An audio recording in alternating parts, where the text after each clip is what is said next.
Alam nyo guys, gusto ko lang i-share sa inyo na nakakataba ng puso na kahit papano ay nagiging effective ako para sa inyo. Sa totoo lang guys, kukunti lang talaga yung nanonood sa akin.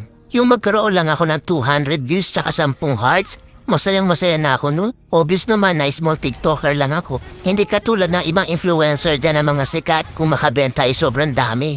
Pero ako guys, kahit ganyan lang yan no, ang saya-saya, promise. Kahit ganyan lang guys, feeling ko hindi ako napanghihinaan ng loob.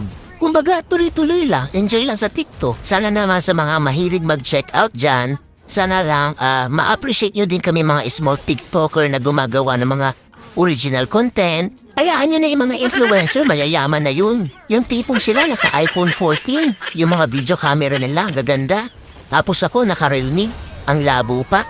Support nyo naman ako guys as a small TikToker dito na gumagawa ng original content. Sana ma-appreciate niyo po ang mga